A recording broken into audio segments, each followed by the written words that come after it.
Olá! Bom, meu nome é Cristina Gomes. Na verdade, meu nome é Cristina Gomes dos Santos. Esse vídeo, eu tô fazendo ele para eu me apresentar. Tenho percebido que às vezes as pessoas perdem um pouco o tesão nas outras, vou chamar assim, o tesão nas outras, quando conhecem a história. Bom, bem-vindo ao meu canal. Eu sou uma boa estraga prazeres, então. Bom, queria compartilhar com vocês um pouco sobre a minha história, que eu acho interessante, importante e um pouco triste às vezes também. E talvez por isso que eu nunca tenha tido coragem, porque precisa ter coragem para fazer um negócio desse aqui, tá? Não é fácil, não mesmo. Mas bora lá. Por onde eu vou começar? Vou começar pela história da minha mãe. Por quê? Quem eu sou hoje, ou depende muito dessa mulher que me criou, né? Minha mãe foi uma mulher que morava na roça, morava no interior de Minas Gerais, divisa com a Bahia. Bom, esse vídeo vai demorar um pouquinho, então se você quiser adiantar, vai ser melhor para você. Talvez você tenha interesse nessa história, porém às vezes a coisa vai perdendo um pouco, né? A gente vai se embolando e vai misturando as coisas. Você pode adiantar sem problema nenhum. Bom, vamos lá. Meus avós dizem que meu avô ele tinha esquizofrenia, né? Que em um certo momento ele, talvez é importante dizer também o porquê que nasceu em mim essa vontade de compartilhar a minha história. Eu fui convidada para uma entrevista e eu precisei estudar um pouco mais sobre a história da mulher negra, a vinda das mulheres negras para o Brasil. Isso me impactou muito. Eu tinha um pouco de receio de compartilhar a minha história, porque para mim ela é um pouco pesada.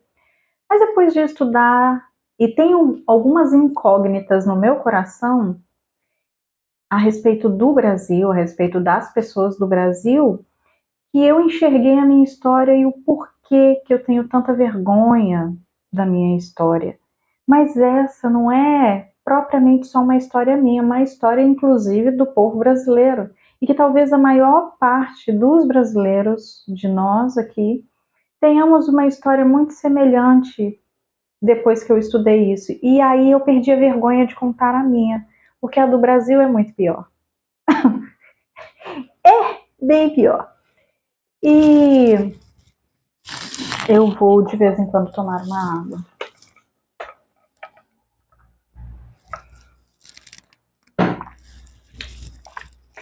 E estudando sobre a história brasileira, e uma coisa, né, vendo uns vídeos sobre o livro de Bell Hooks e sobre a escritora brasileira Sueli Carneiro, se não me falha a memória, é esse o nome. Eu percebi que nossa história, a história da mulher negra no Brasil, essa história dela ser a base trabalhadora do Brasil. E uma parte dessa história me chocou muito, que é o quê? Ela ter sido submetida involuntariamente, ou seja, sem vontade, a atos íntimos, porque algumas palavras eu não vou poder citar aqui por conta do vídeo não cair, atos íntimos contra a sua vontade, submetida a isso pelos próprios negros, submetida a isso pelos senhores, pelos seus senhores. Elas eram mulheres reprodutoras.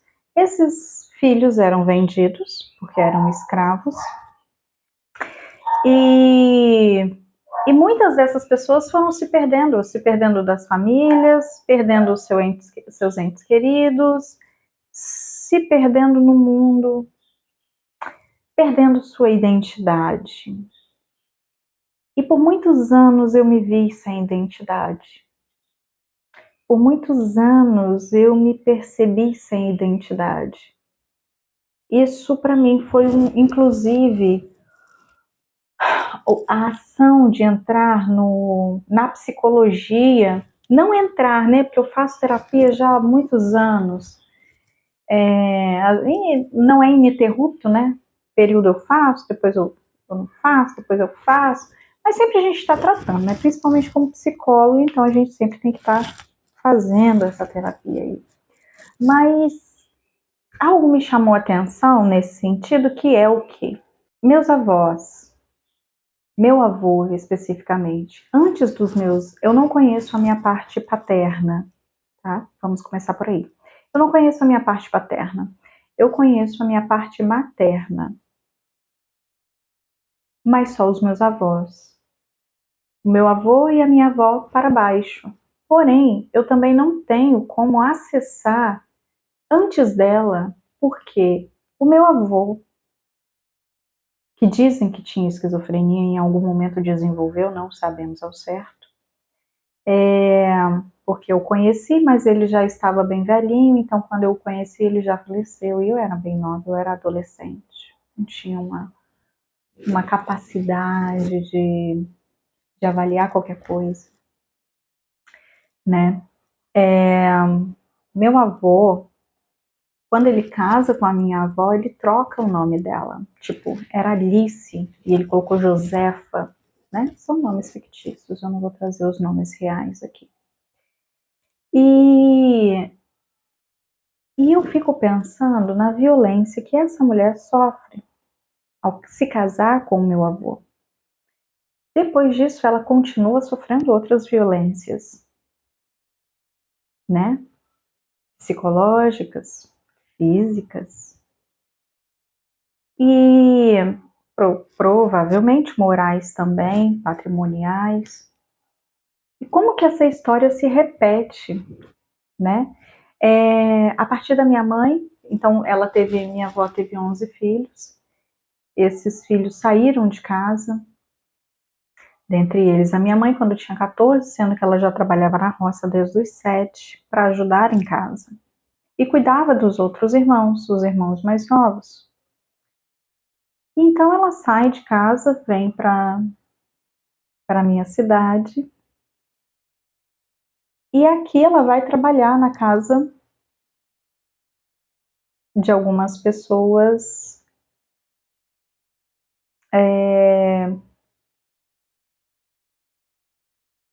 oficiais, não sei de qual situação militar. E ela é submetida à mesma história. Lá no início que eu contei que as mulheres eram submetidas para contra a vontade a uma relação íntima. E essa, assim, foi a primeira relação da minha mãe. Uma relação íntima do qual ela não concedeu, ela não tinha nem vontade. Não sei o que se passa aí, porque ela não toca nesse assunto, ela não gosta de tocar nesse assunto. Haja vista que é doloroso para qualquer mulher.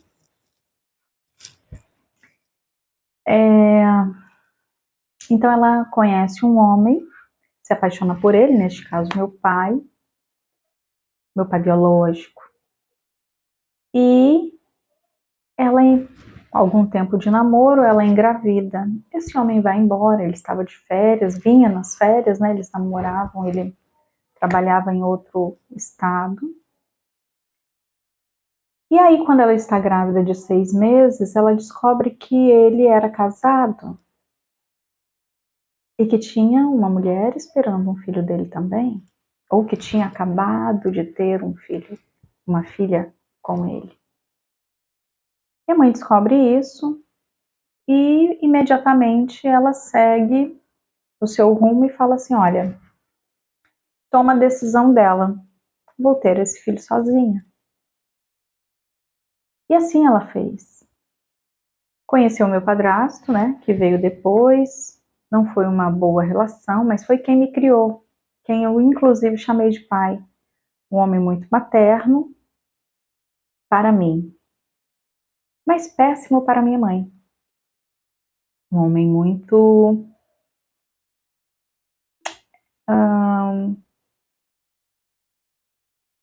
infiel e alcoólatra. Então a minha infância ela é marcada. Tenho vários momentos bons, tenho vários momentos de brincadeira, de coisas legais, mas eu também tenho de marcas de muita dor. Marcas de brigas, lembranças. Essas hoje são muito menores, eu não lembro tanto, elas não vêm com, não tem força, inclusive, na verdade. E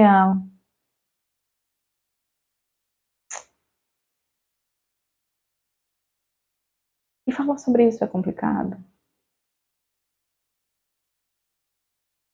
Confesso que abrir esse vídeo e falar sobre isso aqui, eu estou me achando hoje uma senhora corajosa, bem corajosa, inclusive. Porque eu estou para fazer esse vídeo há algum tempo, há muitos anos, talvez. Mas eu não consigo, não é fácil sentar aqui, botar a bunda, mostrar a cara e simplesmente falar. Mas como eu disse, a situação mudou por conta dessa história, dessa entrevista que eu tive que dar, e aí, acessando essa história, eu falei, uau, credo, né? Que passado horroroso a gente tem.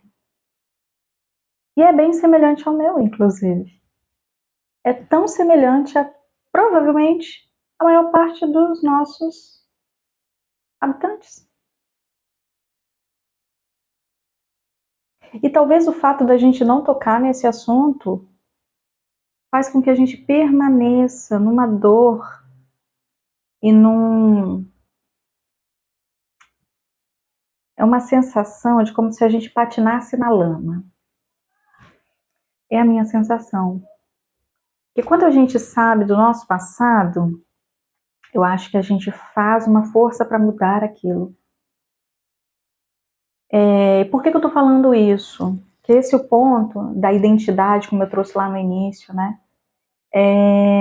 Esse vídeo está sem muitas conexões, assim. Eu sou meio TDAH, gente, então dá um desconto aí. Eu vou só abrir e vou falar. Depois eu vou me arrepender, com certeza. Ok, mas vai ser assim, porque se não for assim, eu não faço outro.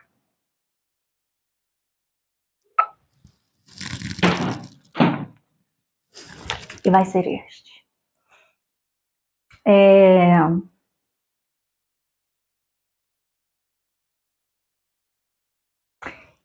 O ponto que eu quero entrar aqui, talvez seja o de que quando a gente não sabe o passado, a gente não faz muita força para mudar, porque é uma força tão sobrenatural, parece, né? Sobrenatural parece que é de outro lugar, mas não é, uma força entranhada na gente, assim, uma coisa esquisita, uma falta de força, talvez. E hoje eu percebo que os nossos progenitores, a nossa ancestralidade já vem cansada há muito tempo. E se a gente levar em consideração estudos da epigenética, que a gente vai herdando aí essa célula mais cheia de cortisol, né? Com esse processo mais. Eu entendo por que algumas coisas na gente hoje é complicado, às vezes, a gente querer mudar. Porque a gente já vem de um longo tempo cansado. Nossos pais, nossos avós, nossos bisavós, nossos tataravós já vinham cansados psicologicamente, emocionalmente, porque o sistema fez muita força para tirar a identidade, para tirar a autoestima, para aniquilar a gente. De forma que só tendo compreensão dessa história, você pensa em ressurgir. Me deu vontade de xingar aqui agora. Literalmente do inferno. É, do inferno dessa coisa toda, dessa falta de identidade, desse cansaço físico, desse cansaço mental, que me parece ser uma coisa bem anterior à minha geração, né? Para que você queira realmente fazer uma força para. E não é nem para resistência, porque o ponto aqui não é resistir, o ponto é avançar. O ponto é fazer força para tentar avançar. Não é resistir, porque resistir tem uma força viva. E tem realmente uma força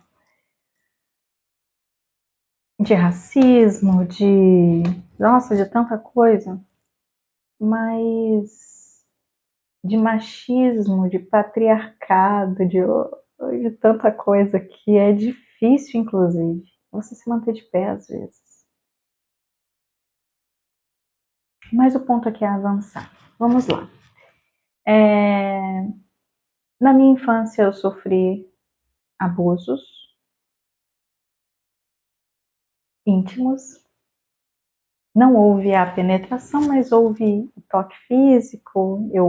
Houveram situações, eu não quero entrar nesse ponto, mas sim, fui tocada indevidamente. Isso influenciou, me marcou muito na minha adolescência, porque por muitos anos essa marca ficou encroada na minha alma, no meu ser, na minha identidade. Eu me sentia marcada amarguradamente. Essa marca nojenta, pegajosa, suja me perseguia. E esse era o ponto que eu não conseguia exercer uma sexualidade saudável. Não conseguia me sentir sensual, sexual, potente, inclusive, para ser qualquer pessoa no mundo.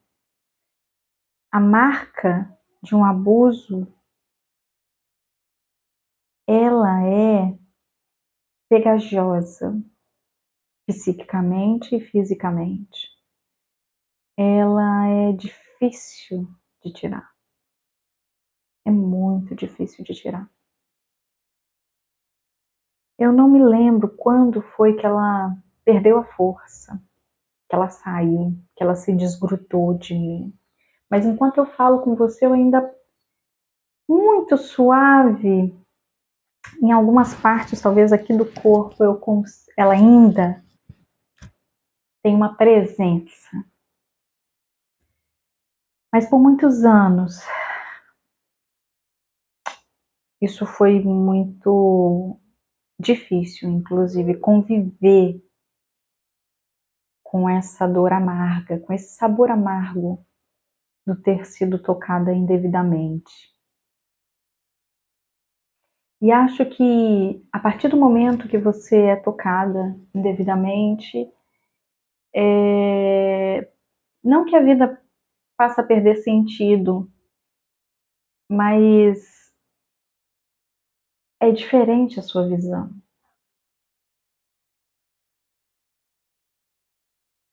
A gente passa a olhar as coisas a partir daquela perspectiva.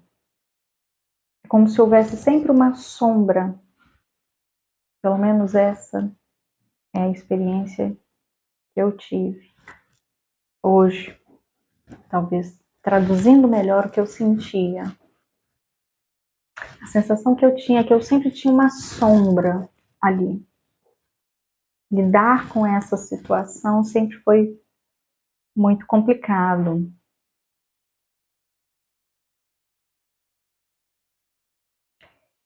Só que como foi tão nova que eu nunca consegui trazer para terapia, nunca consegui levar para terapia, porque eu nunca me lembrava. Eu só vários anos eu fiz terapia, mas eu não conseguia me lembrar desses abusos. Eu só fui me lembrar em 2018.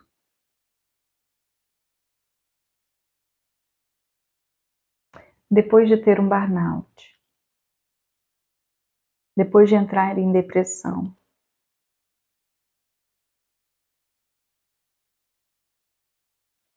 depois de uma crise de quase de ir de arrasta para cima, eu consegui elaborar uma fala que trouxesse esses abusos. E ali eu pude compreender que eu fui submetida a vários abusos. Me fizeram uma lavagem cerebral na infância com os abusos psicológicos, de mentira que me faziam contar. Não que eu contasse as mentiras, mas eu fui submetida a guardar segredo com as mentiras. Mas eu era criança, eu não sabia que aquilo era mentira. Meu pai, o meu padrasto, né? Ele trazia mulheres para ter relações íntimas na cama da minha mãe. Acho que da coisa mais suja, mais feia da minha infância, a coisa mais ridícula com certeza era essa. Meu pai trazia mulheres e falava que era minha tia. Eu não sei quantos anos eu tinha, talvez uns 5 anos. Mas eu era muito criança. Eu era uma criança. Eu via aquela mulher entrar, entrava no quarto da minha mãe e depois ela ia embora.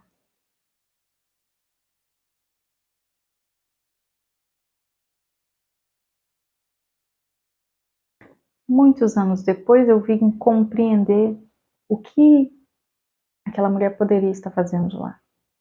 Eu nunca vi. Enquanto eu falo, minha cabeça chega a doer. Essa situação é bem feia, bem complicada. Minha mãe me chamou de mentirosa há muitos anos.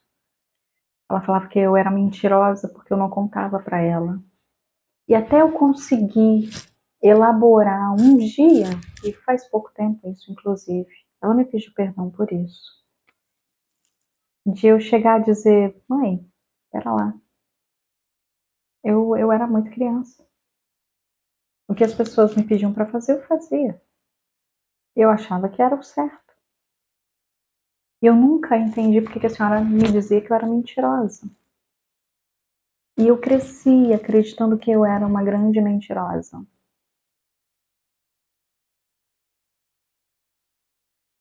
Então, nada do que eu contava para as pessoas, eu sentia que eu estava falando a verdade. Por mais que fosse verdade, dentro de mim, tudo em mim me dizia que eu era mentirosa. Todas as células do meu corpo ecoavam: você é uma grande mentirosa. E eu não me sentia fazendo nada certo. Eu não sentia que eu fazia nada correto. Que eu era uma grande farsa, que eu era uma grande impostora. Porque tudo na minha cabeça, dos pés à cabeça, ecoavam que tudo que eu fazia era uma grande mentira. Acho que isso me persegue. Não, hoje nem tanto, né? Hoje, enquanto eu falo aqui, não vem tanta força nesse discurso. Porque eu também já levei para terapia, mas não foi fácil. Já rasguei, já me rasguei, já várias vezes falando sobre isso.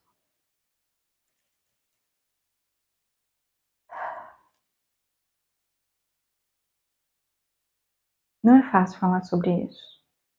Não é fácil chegar aqui e abrir a vida. Não é fácil chegar aqui e abrir o coração.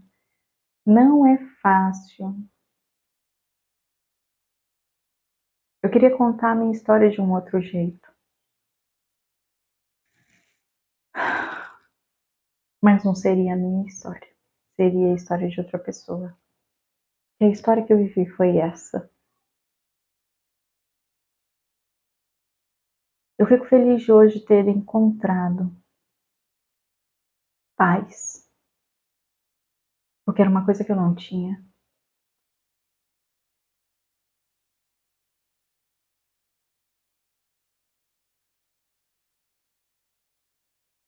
Eu me sentia sendo sempre perseguida por algumas sensações, por alguns medos, pelo medo de ser revelada. Mas revelada de quê? Sendo que eu sempre fui muito, procurei sempre ser muito verdadeira e genuína, autêntica.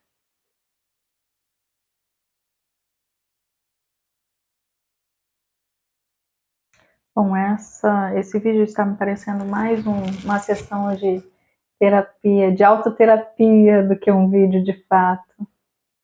Mas é isso. Acho que por hoje é só, já tá bom. Em algum momento eu venho compartilhar outras coisas, mas por hora eu acho que já é o suficiente. Espero que você, ao ver esse vídeo,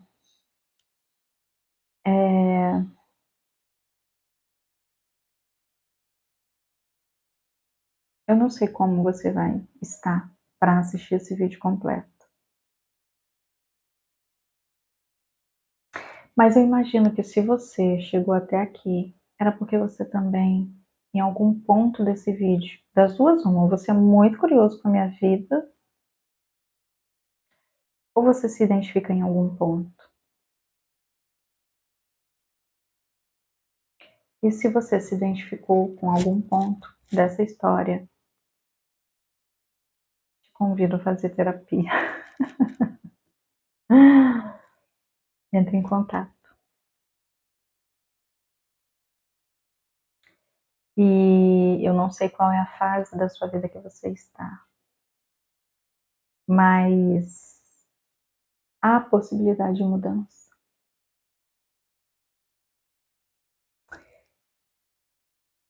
Não parece, às vezes, que a gente vai encontrar isso. Não parece. Às vezes tem momentos da vida que a gente está e fala assim, gente, será que algum dia a minha vida vai mudar? Eu vou parar de sentir essas tranqueiras todas? Ai, graças a Deus eu posso dizer hoje que sim, que existe,